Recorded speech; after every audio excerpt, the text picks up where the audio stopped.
Awfully proud of our football team today. Things did not start very well for us in any phase of the game. They continued to battle back in an absolutely beautiful environment. Really special celebration of college football. It's my first trip here. It's everything that I had been led that it would be. And I also, before I take questions, want to thank the Hokie Nation. I mean, it's a fantastic turnout.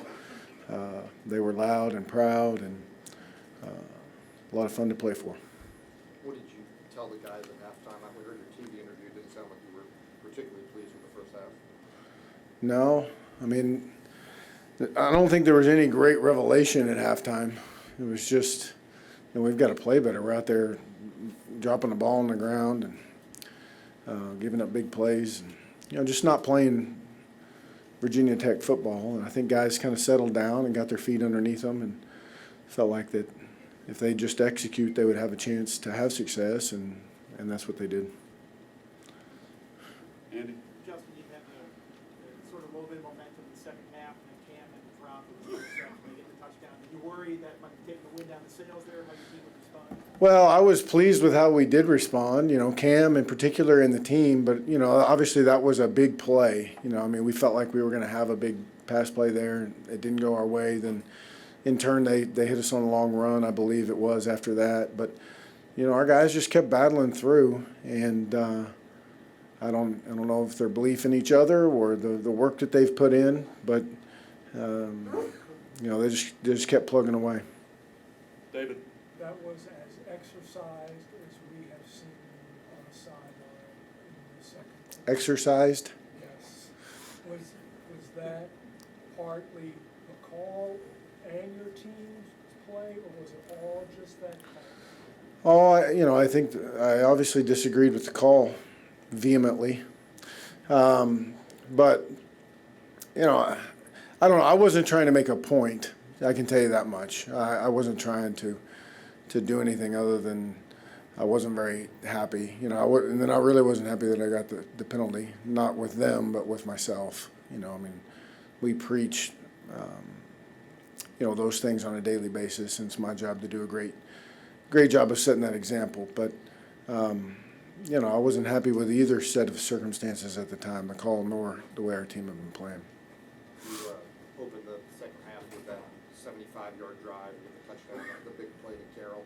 How important was that in terms of just changing sort of the narrative of how things were going? Well, I thought it was big. They were all big in a close game like that, but we felt like we had a little something going there offensively heading into the half, even though we were down and it hadn't been particularly pretty. And then, felt like we had a decent handle on their adjustments and what our answers were going to be. And it was nice to see CJ in the number 25 streaking down the sidelines. Certainly was a big play for us. David? Gerard had a very accurate day throwing the football. What did he tell you about these conditions and how it was affecting him, and how do you obviously handle it quite well? Yeah, I felt like the wind was a much bigger factor in the kicking game than it was throwing the ball. I thought both quarterbacks threw the ball into and with the wind pretty well. I think there were a couple plays that it did affect the ball flight a little bit. Sometimes when you're going with it, it's harder to control the ball. But Gerard throws a fairly tight spiral, and we threw a lot of balls underneath, and he was pretty accurate with it. Today. I just, for whatever reason, early in the game, we were having a hard time handling the football as if we had never done those things before. I mean, it was really an odd set of circumstances. I'm not really sure why, but once they settled down, they handled it much better. Aaron? After you win the game, you're standing there in the corner with your wife, fans are chanting your name, looking out. Can you describe that moment for you, what it felt like, what you were thinking about? Well, I'm awfully grateful when I think back of all the football games I've been a part of in my life. The first thought is not throwing a post for a touchdown or scoring a touchdown or calling a play that results in a touchdown or any of those things. It's always getting a chance to share those things with other people. having a chance to share it with Jen was special. Virginia Tech is a special place. And I don't mean just a special place to coach football, but it's a special place to be a part of. And the pride that people have in Virginia Tech, whether they live in Blacksburg or work at Virginia Tech or went to school there, is palpable. You can see it. And sometimes you can see it a little bit easier at road football games. And it was a great example of it today. Watching those the Hokie Nation turn out and cheer on our kids. That I'm telling you, I work them hard now. They work hard, and to get that reward is special. Matt.